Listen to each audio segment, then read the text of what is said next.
Sirens, Slammers, and Service, a podcast for female first responders by female first responders. My name is Nikki and I will be your host. As a former correctional officer in Alberta for almost 2 decades and the founder of Blue Line Fitness Testing, which provides law enforcement fitness testing and first responder wellness workshops, I started this podcast as a way for female first responders to share the trials, tribulations, and triumphs of their daily work. I want to showcase the unique perspectives, skill sets, and personalities that women bring to a first responder career and share their stories. So get ready to laugh your ass off, learn a whole bunch, and be inspired by some pretty badass women. Let's go.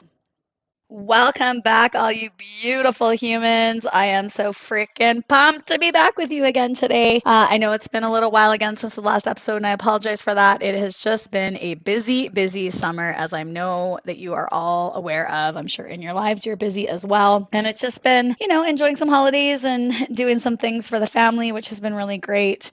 I feel like it was a good summer. Hopefully you guys had a great summer. We're rolling into September, getting ready for school, and this is the last episode of season 3. Okay, so can we just also say, guys, season 3. What the fuck? When I started this podcast a year ago, yes, it has literally only been a year. Our first episode dropped July 27th, 2022. So 3 seasons in just over a year. It's crazy. It's so exciting. I love that you guys have come along with me on this ride and on this adventure. And I actually just found a couple of notes that I made in June of last year, kind of getting ready when I was brainstorming this podcast. And it has basically fulfilled all of those notes that I made. And it has become everything and way, way, way more than I ever thought it would be. So thank you to all of your listeners. Thank you to all of my guests that have made 3 seasons amazing. I hope you guys have enjoyed hearing their stories as much as I've enjoyed interviewing them and getting to know them as well. Season 4, guys. Oh my God. It's shaping up to be fucking amazing. So for season 4, we are looking at interviews with the Canadian Border Services Agency. We're looking at interviews with the Calgary Humane Society. We're looking at interviews with Edmonton Police. We are looking at doing an interview with a security intelligence officer, a special episode on first responders and their spouses. So when both of you work in a first responder career, you and your spouse, and how that dynamic plays out, and the dynamic of being a mother and being a first responder. So season 4, guys, I know I just probably gave it all away, but I totally didn't, because you need to listen anyways, because these guests are going to be lit. So stay tuned for season 4. It's coming in hot, probably end of September, middle of September. So watch for that, and make sure that you tell all your friends. The more people that know about this podcast, the better it is. The more people that we can reach, the more people we can share all this amazing information with. So let's get into today's topic, the last one of season 3. Today, we are going to talk about the loss of identity that comes when you leave a first responder career. So many of you may not have experienced this. You're still in your first responder career. You're still maybe loving it, maybe hitting that wall, maybe hitting that burnout stage, maybe going again in those ebbs and flows that I've talked about in other episodes, where it's a low right now and you're really struggling to find your purpose and your meaning in the career. You're fighting against, some nepotism, or you're fighting against just some real bad bullshit politics. I know for us in the Edmonton area, there's just been some studies released showing that crime has increased 13% since January, which we all fucking knew it would when you cut the budget for the police. Everybody that works in first responder careers knew that, except for the public. But now all of a sudden, okay, now we're going to fucking panic because crime's gone up 13%. So maybe you're hitting that wall. Maybe right now you're in a high. Maybe you are loving your career right now. You're working with a really great partner. You've been assigned, maybe you have a new first responder career, like you transition to something different, or you're trying on a new role, or you're just taking on something that's really fun, a new project or something like that. So lots of different things that could be going on for you in your career and kind of where you're at.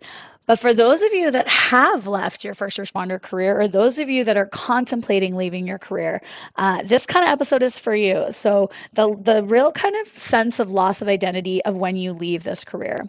I know for sure for me, when I was contemplating this, and again, this is just over 4 years ago that I left corrections, which again feels like it was yesterday, but also feels like it was like 100 years ago. This was a big one. I was so fucking scared. I was so scared to leave because it was all I was. It's all I knew. It's all I had ever gone to school for. I had done it for 17 years. I was comfortable. I knew the roles, I knew the responsibilities, I knew the political climate. I knew who I could trust. I knew who I couldn't trust. I knew the expectations on me. I knew what I needed to do in an emergency. I felt comfortable. I knew my place and knew what I needed to do when I went to work every day. Was it tough? Yeah, it was still tough, but I was comfortable. And when I started to think about leaving, the panic set in of like, oh my God, well, like, if I leave, what will I do? Where will I go? How will I use this experience that I've gained over these 17 years? Nobody, you can't just transition into the real world, in quotation, with this experience. People think we're fucking weird when we work in offices. Believe me, I know this because I did it. Your stories do not match their stories. Your experience does not match their experience. When they say they are so fucking stressed, they're not stressed. They just think they're fucking stressed. Stress is when you're fucking trying to talk somebody down from trying to kill himself or trying to kill you. That's fucking stress. Stress is not, oh my God, this deadline is in 2 weeks and it's like a rush. That's not fucking stress. Although, I don't want to minimize anybody else's, mental tax and mental load, but like, let's be fucking serious. So it was tough. It's tough to think about that change to a slower pace, to a new schedule. So when you work in a first responder career, schedule is everything. Schedule is absolutely what we live, breathe, and die on because it's what keeps the routine going. You come to work at this time. Your shift starts at this time. At this time, you do this. At this time, you do this. At this time, you go for coffee. At this time, there's all these different things that we do, very much routine based, set, especially in a jail, because everything is based off timing, right? They always eat meals at this time. We always do count at this time. We always do medication at this time. There's always, programming starting at this time. And so to leave that and have no real set schedule was a little bit scary. The thought of that, I was like, oh my God, like, so I just decide what I want to do with my day. Like, there's like, nobody's going to tell me what I need to do and where I need to be. And whoa, okay. No shift work is another one that, like, you mean I have to go to Costco on a Saturday? God, no, fucking opt out, right? But when you change and you're no longer working shift work and say you're moving to a Monday to Friday job, that's when you're going to do your grocery shopping because you can't go on a Tuesday at 10 a.m. anymore. Or either that or you're going Friday night, and who wants to go to Costco on a Friday night? Nobody. So no shift work. I mean, the flip side of no shift work is also like exciting. No shift work, no working night shifts, no working every fucking holiday, every weekend, every, birthday, Christmas, like those types of things. That no shift work is really kind of great. But it's also wrapping your head around, like, usually in shift work, you have a set amount of days off. Sometimes it's 3, sometimes it's 4, sometimes it's 5, sometimes it's 6, sometimes you're a week on, a week off. All of our rotations are different. But knowing that you had that big chunk of time off, right? When you go into corporate world, you get Saturday and Sunday off. That's what you get off. Maybe you get a bank holiday, you get like a stat holiday off, but you really only get Saturday and Sunday off, right? And so there's that like, oh, wow, like I got to wrap my head around that side of things, right? And then just that whole prestige and respect of wearing the uniform. When I quit for the first 2-3 months, people would say to me, oh, what do you do? And Blue Line was still very much in its infancy. I was just kind of starting and getting the paperwork rolling, getting my incorporation documents. And so to me, it wasn't yet still a full-fledged business. I didn't have a space I could be like, oh, I run this business and here's my space and here's what I do. And so people would say like, what do you do? What do you do for work? It's the first question, right?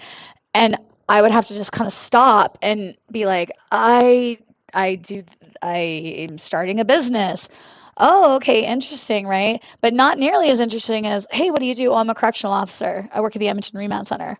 Whoa, holy shit. Oh my God, let's talk about that. And I mean, we've talked about this in other episodes too, how like that can be really fucking annoying when you just want to go to a party and not talk about work. But there is a little bit of prestige. There's a little bit of, I guess, just kind of honor in wearing that uniform. It's also really great to wear a uniform and not have to pick what you want to wear every day. And I've talked about this as well. You just get up wearing your pajamas or wearing sweatpants and a hoodie. You go to work, you put your uniform on, you do your you do your day, you don't give a shit what you wear, what you look like, because you're in uniform. Everybody looks fucking same.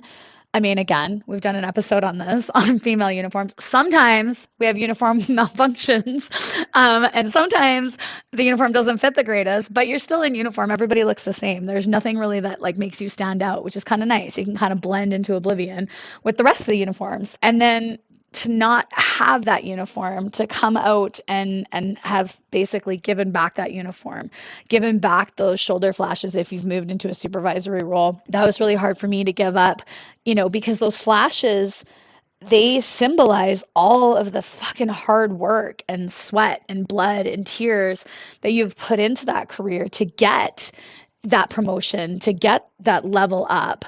And so to hand those off was really kind of it was sad for me. It really was sad for me. I gave them over to somebody that I felt was really deserving. And I said, like, these are my flashes. And I hope, giving these to you, you wear them with pride and you wear them with, the respect that I had for this position, and that what I hope that I was possibly somebody that you could look up to as you move into this role. Who knows if they did or not, but I hope. And so just kind of that whole image that's wrapped up in that uniform and being that person.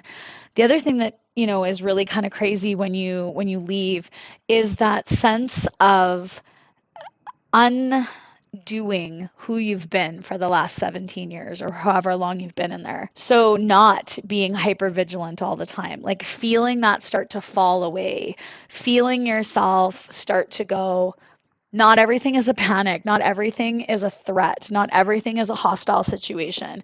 This person that's just having a shitty day on the sidewalk is just having a shitty day on the sidewalk. They're not going to jump you and try and stab you, right? And just kind of wrapping your head around that. The other side of that too is with that undoing, unbecoming, comes fear again, which is really scary. So when you're in the shit all the time, every day, at least I will speak for myself, you don't have that fear-based response anymore. So unless it's wholly fucking bad, right? But if it's just like, I don't know. And again, for our non-first responder listeners, you guys are going to be like, what the fuck? That doesn't stress you out or freak you out. Like two guys jump a guy and start beating the piss out of him. That's like a meh.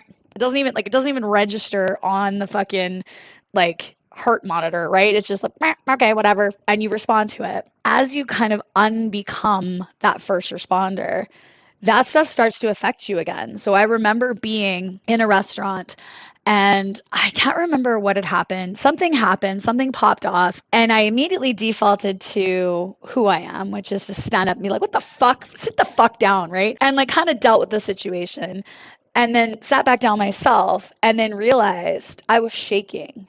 Realized that my heart was beating really fast. Realized that I was having that SNS response of like, holy fuck, like adrenaline dump, right?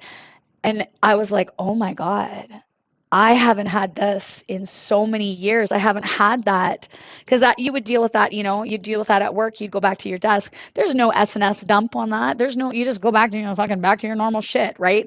And so to have that reaction, to have that fear base again, come back, that's really scary because it's really nice not to be scared. It's really nice not to have that fearful reaction. And again, it's not normal. There's nothing fucking normal about that at all.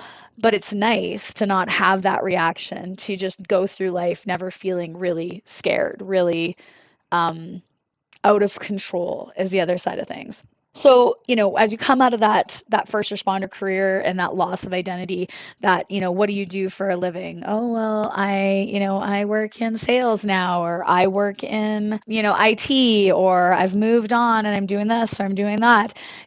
It's definitely not the same answer as it is as, oh, I'm a sheriff, or, oh, I'm a police officer, oh, I'm a firefighter, oh, I'm a paramedic, right? You've just transitioned to a different kind of avenue of life that doesn't, to you, feel like it has as much prestige and as much respect. The side of that you need to remember as you transition out of a first responder career is the uniform, the prestige, the respect that comes with it. That's not you. That's not tied up in your worth. That's not tied up in your abilities. That's not tied up in yourself, right? that uniform, that respect, that prestige is just that. It's for the job.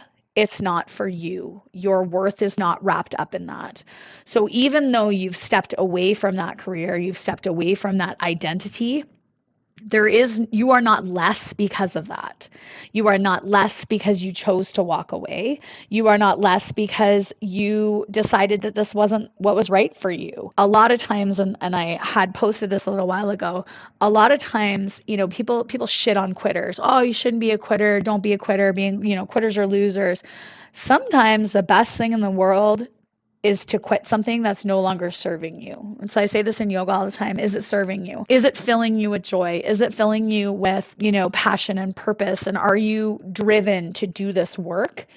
And if you're no longer driven to do this work, if it no longer lights you on fire and makes you happy and makes you want to do it, there is no shame, there is no harm in deciding that is no longer your path and that you want to pull out of that and pursue something different. Find passion and purpose and meaning in something else. Your worth is not tied up in your career, your first responder uniform, what you did, your achievements in that career, right? I'm still me. I still am who I am, whether I was on the tactical team or not, whether I was a boss or not. All of the things that make me are me, no matter if I did those things or not. So that self-identity, that loss of identity really can sometimes play with us. It can make us feel like we're less. It can make us feel like we are not worthy of being in, the career again. The other thing is, if you decide to go back into that career, right? There's the stigma that comes with, oh, you couldn't hack it, so you came back, or oh my God, I can't believe you fucking chose to come back, which is usually a lot of people. Why the fuck would you come back here, right? But sometimes it's that you went to try and find passion and purpose and meaning somewhere else, and you realized that it's not out there. It is where you were and what you were doing. And again, there's no shame in there's no harm in going back to it, coming back to it with a renewed sense of purpose, coming back to it with a renewed sense of, excitement for the job, perhaps a new set of skills that you learned while you were away from the job, while you tried something new, while you figured something out, right? The grass isn't always greener on the other side. We always say this. And again, I say this to people that are first responder hoppers. So they jump from being a sheriff to being a conservation officer to being a community peace officer to being a correctional officer to being right. They're jumping. They're constantly looking for what's better, what's better, what's better. The grass isn't always greener on the other side. It's not always going to be better if you jump ship and you go to a different agency. Sometimes, yep, absolutely it is. Sometimes it's just the same shit wearing different colored clothing in a different agency, right? So knowing that as well, that sometimes pulling out and going into something totally different is what is meant for you. I recently started following this really great guy called Dr. Dan Pronk, and he was an Australian military medic. He's got some really great books. He has a weekly newsletter called The Friday First Responder that I really enjoy. And he kind of talked about this a couple weeks ago about how, it takes a while. It takes about a year to 2 years before you really start to settle into your new identity. I was the same. When I left corrections for the first 3 months, I was like, what am I doing? There's no stimulation. I'm bored. I'm fucking bored. Nothing is happening. I felt uncomfortable. I felt unsettled. I felt like I wasn't doing anything, right? Doing anything to do anything to help anybody, right? It was very much like, again, uncomfortable is probably the best way to say it. I was just very uncomfortable with who I was and what I was supposed to be doing in the world. And it took, a year and a half before I started to go, okay, like this is good. I've made strides in the right direction. I've healed from a lot of the trauma that I had experienced in corrections. I've changed a lot of things about myself. I've grown more as a person, right? Learning new skills. I'm trying new things. I'm pushing boundaries. I'm uncomfortable in new situations in that I don't know what the fuck I'm doing. I got to figure it out. I don't know who I can trust. I got to figure it out again. Compared to when I was working in corrections, always knowing who did what went where, how it went, how to do it, who I could trust, who I couldn't trust, who was good at the job, who was shit at the job, right? So having to relearn all of that stuff. And then, you kind of start to feel a little bit more comfortable. You start to have a little bit of clarity, like, yes, okay, I have made the right decision. I made the right decision when I left. I'm growing as a person. In my old role, had really kind of not stagnated, but I had really hit a wall, and there was no way around the wall, over the wall, through the wall, despite how hard I had tried. And so it was nice to realize and to gain that clarity after walking away that that is what I had been doing. And so those thoughts come back of like, you start to look back and you go, oh my God, like, how could I not see this? And I've said this before in podcasts. The universe was like knocking me on the head and being like, hey, fuckface, pay attention. This is not your path. And I was like, you know what, universe, hold my beer. Yes, it fucking is. I got it. I'm going to do this. I know that you're saying no, but I really just need to work harder and it's going to get easier. Right. And so having that clarity that, yeah, that wasn't the right space for me, that I needed to move on, that I needed to take on different responsibilities, take on different initiatives, find different things that filled me with passion and purpose. And it's hard because with every past experience, no matter what it is in your life, we have a tendency to look back with rose-colored glasses. And so I would catch myself even in these times of clarity of being like, yes, I made the right decision. People would ask me all the time, do you miss it? Do you want to go back? And so some days it was, are you fucking kidding me? I wouldn't step back in that fucking hellhole if you paid me $1 million. And then on other days, it was a actual contemplation. It was like, yeah, I really fucking miss it. I really, really miss it. I miss the excitement. I miss going in every day and it being a shit show, which sounds fucking ridiculous because who wants to walk into a shit show every day?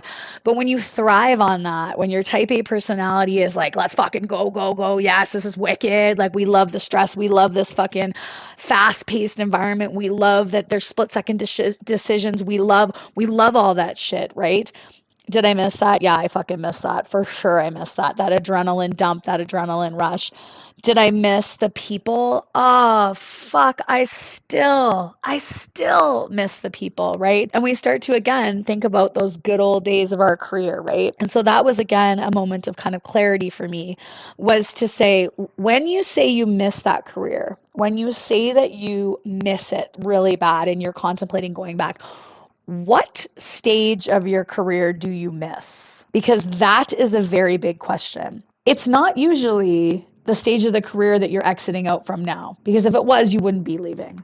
Usually it's back on the good old days of your career, right? So for me, again, the people that I missed, the times that I missed was when I was a unit officer, when I was working in A&D, when I was working in Central, when I was working with really great partners, and we would spend 8 hours fucking laughing and joking and hanging out and just having a really great time doing our job. But I hadn't been in that role by the time I left in 7, 8 years, right? And so when I would think back, oh, I miss it so much. Even the like hardcore, like, yes, I fucking love the action. You're not really in the action when you're a manager. Like, you're just coming to the end of it and going like, hey, okay, let's fucking housekeep. Who's doing this and who's doing that? Where's the report and who got hit? And okay, and give me a separation order. Right? You're not responding to the codes anymore. So it'd been 7, 8, 9, 10 years since I'd been responding to codes at that point, right?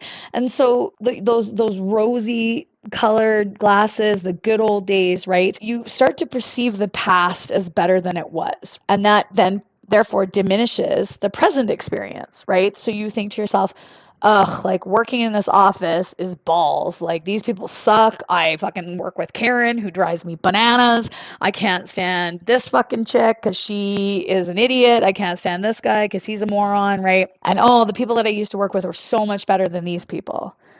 Well, I mean, take a step back and start to think of all the fucking morons and dick faces that you had to work with at your old job too. You didn't always get to work with your BFF. You didn't always get to work with that really wicked partner.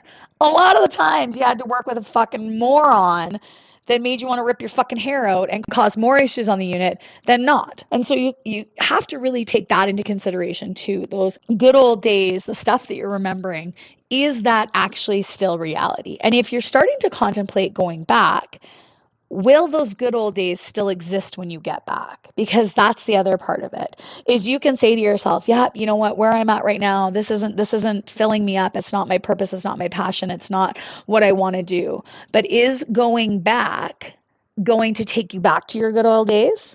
Or are you going to go back to the situation that you originally left, which was being in a role that made you unhappy, being in an agency that made you unhappy, being with a partner that made you unhappy, or being on your own and not having a partner, which made you unhappy? We also have to think about that when we start to contemplate moving away or going back into that first responder career. The part of finding new purpose plays a lot into this as well, in that the fear of, I don't know. I don't know what my new purpose is. I don't know where I should go. I don't know. I don't know what to do now. And there's a lot into that, and there's a lot into that fear base of, it's really fucking scary to leave and not have a plan. It's really fucking scary to leave and not understand, what your schedule is going to look like, what your pay is going to look like, what your benefits are going to look like, or is there going to be benefits, right? And so when you think about that type of stuff too, that can be very paralyzing. You can talk yourself out a lot of the times, because even though that passion and purpose is there for, say, woodworking, for making challenge coins, for making tables and chairs, for making, for opening your own business, for just transitioning and doing consultancy work, whatever it is, your passion and purpose might be there. But fear stops us from doing that, because we say to ourselves, ugh, well, I work for the government and I got a really good pay, even though it's not as good as I'd like it to be. It's still better than it would be to be working for myself, or it's still better than it would be to be working, for somebody else. Oh, the benefits are really good. Oh, the pension's so good. I got to stay for the pension, right? I got to stay for this. That all wraps up into our identity. And so knowing that identity, that safety identity of good wage, good benefits, good pension, things like that, we often stay and wrap our identity in that. We can't leave because we would leave all of these things. Another part of kind of that loss of identity comes with the people that you surround yourself with, right? That family, that first responder family. And when you leave that family, that is literally what it feels like. It feels like you're leaving your family. You're moving away, you're breaking up with them, you're moving on to something different. And sometimes those people have a lot of resentment towards you because you are leaving, because you decided to choose to go somewhere else or quit or leave. Sometimes they're really, really sad. You're their work bestie, and now you're going, and now they're stuck there by themselves and they don't want to be by themselves. But that loss of that family, right? Of knowing that when you were in the shit, you were in the shit together, and you had them, and they had you, and that tightness, that is that bond, those bonds that are built in traumatic situations. But your identity is tied up in those people. They understand who you are. They also are the same, right? They have the same responses to things. They have the same black humor. They have the same, you can laugh and joke about the same things. You can, debrief from a really shitty call the same way. You can laugh things off, or you can really go deep and start to talk about certain things. And, they've seen you at your best and at your worst. And so to leave that family, again, that sense of identity is entwined with that. And so although, the loss of identity that you feel when you leave is real and is acute, I would say, there's definitely ways you can kind of mitigate it. So kind of bringing it full circle, if this is something you're thinking of, if you're contemplating leaving that first responder career, if you're contemplating leaving that role, or just moving into something that is not first responder based, but may still be affiliated with, a first responder agency. Maybe you're going civilian, maybe you're going kind of victim services, things like that. There's definitely things you can do to kind of support yourself in a way that's going to make that loss of identity a little less. And so, some of the key things that we talk about are always maintaining that external network. right? So you're maintaining that circle of people around you who are not first responders, who give you that dose of reality, who ensure that you know that your self-worth and your identity is not tied up in that role, that you are who you are. You bring gifts and values and skills and emotions and things to your world, to your life that are important, and that they need you and they value those things. And so keeping that external circle of support is huge for when you leave that career. Those people will be there when you're having those days of like, oh my God, what the fuck have I done? I don't understand. Like I'm not important anymore. They're going to give you that reality check. They're going to remind you about the shit when you're thinking only rose colored glasses. They're going to say, but didn't you say that it was the worst thing ever because you had to work with this person and this person? And you're going to go, oh, fuck yeah, I forgot about that dickhead that I had to work with, right? They're going to give you that dose of reality. They're going to give you that family that you need, that support and that group of people that you can surround yourself with that can replace the first responder family that you had, right? They can be your new support group that you can debrief things with, that you can talk about things with, that you can laugh and joke and share things with. Yes, it takes a while. It does take a while for those people to start to see the other side of you when you go dark and when you go black humor and when you go places. But it also helps you realize how dark, just fucked up you really can get in these careers when you start to take yourself out of it and you see yourself in the light of the day of normal people's view, right? So that assistance for when you're transitioning out of this role, huge, right? The other thing is have things that you like to do. Like if you love sports and you love teamwork and you love, leadership and you love volunteering, those are things you can now pour your energy and your purpose and your passion into. Those can be things now, again, that light you on fire. If say you're being removed from the career and it's not by your choice. Say you are leaving the career, again, not by your choice. You've got family you need to take care of, or there's something that's going on in your life external of your job that has required you to step away from that role. There are other things that can light you on fire, that can give you that adrenaline dump, that can give you that sense of purpose, that sense of being needed, the respect that comes with that role, right? There's other things in the world. You just have to dig inside and figure out what it is that you are really caring about, what you really, really, truly want to do. And oftentimes when we work in that first responder career, we don't have the time to do that. We are just jumping from emergency to emergency to emergency. We don't have time to think about like, what really, what are the facets of me that make me me? What is it that allows me to feel fulfilled and to feel happy and to feel like I'm worthwhile and I'm valued and I'm needed, right? We don't have time to think about that. So getting out of that career allows you that time to really start to reflect. I will preach it to the ends of the earth, meditation and journaling. I know you guys are all rolling your eyes at me and you're telling me like, shut up, Yogi Nikki. But I'm telling you, if you take the time and you just try it, it is amazing what can come from that. And meditation doesn't have to be sitting still like Buddha on a pillow, holding a mudra where your thumb and finger are together and your eyes are closed and you're going, okay, that doesn't have to be meditation. That can be your meditation, but that doesn't have to be. Meditation can be something as simple as just finding a quiet spot, closing your eyes, setting a timer for 2 minutes, a minute. If you can't even do 2 minutes, if you can't do a minute, do 30 seconds. Close your eyes for 30 seconds and just breathe. Just breathe. Focus on the air going into your nose, down the back of your throat, filling your lungs, and then exiting out of your lungs, coming back up your throat and going back out your nose. Do that for 30 seconds and just see what pops up when you come out of that.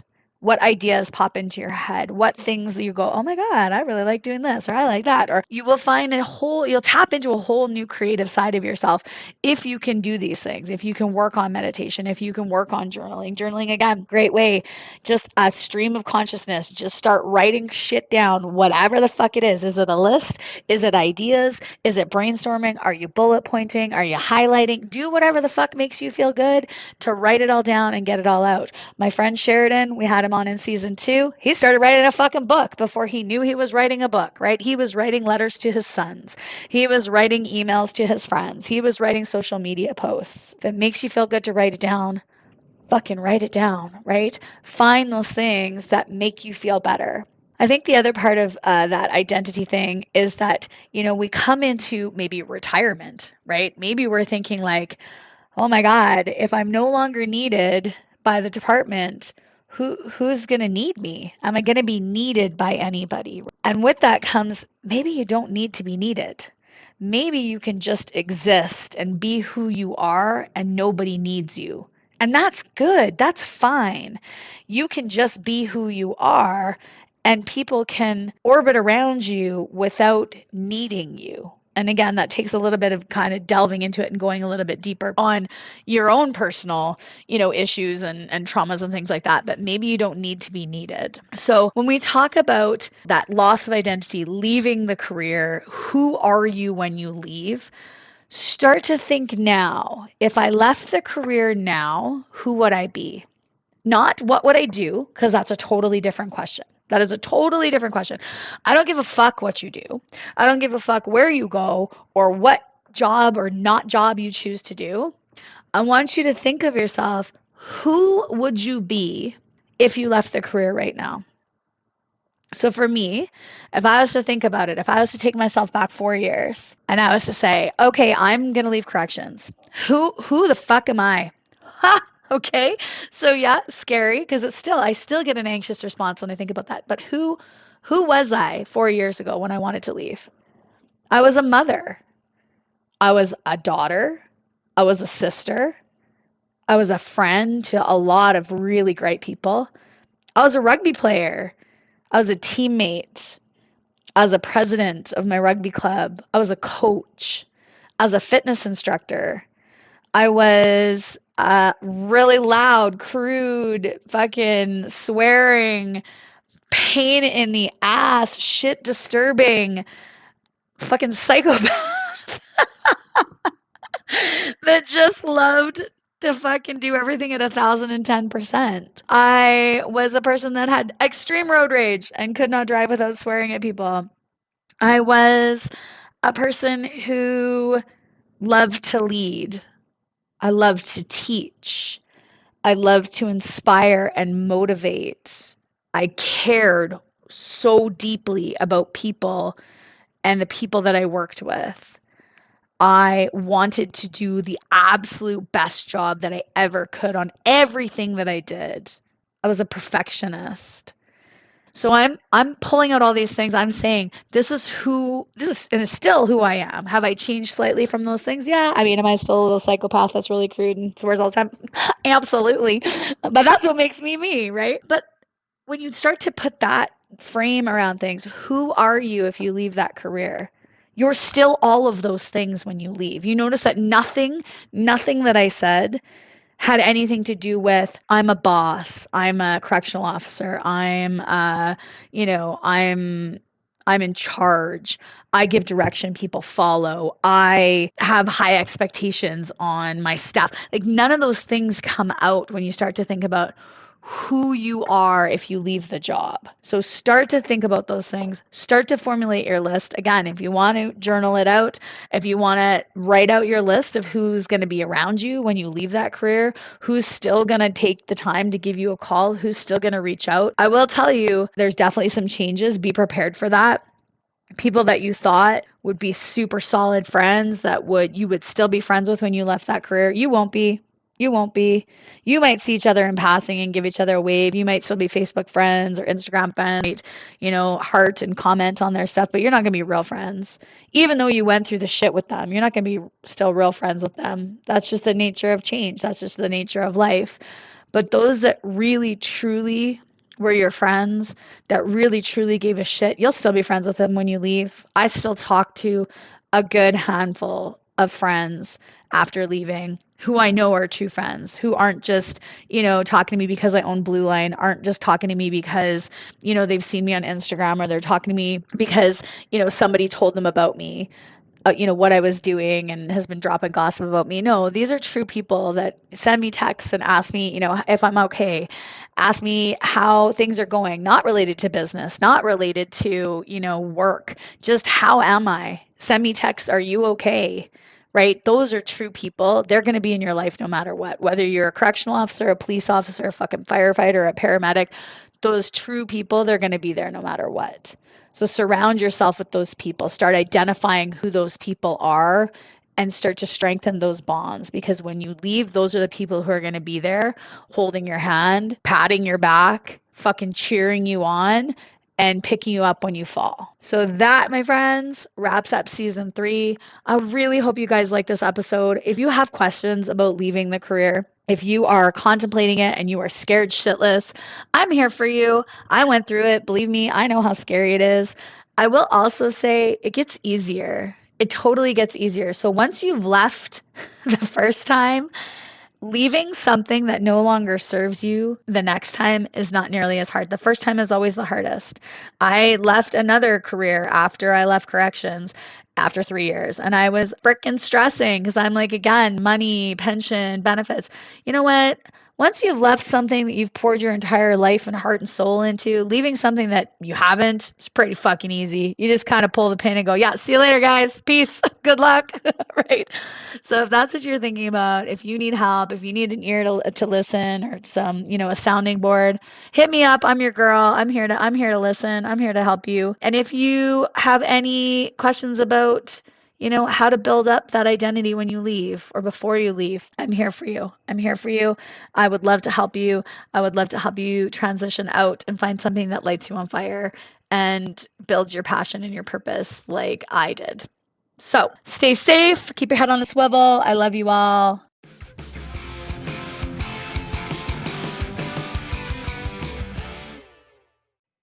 Well, that's it for today, folks. Thanks so much for tuning in, listening, giving me your time, your energy, and your attention. I completely appreciate it. Make sure you check out our next episode with another badass female first responder anywhere you get your favorite podcasts. And follow us on Instagram and Facebook at bluelinefitnesstesting.com. I hope you stay safe, keep your head on a swivel, and watch your six.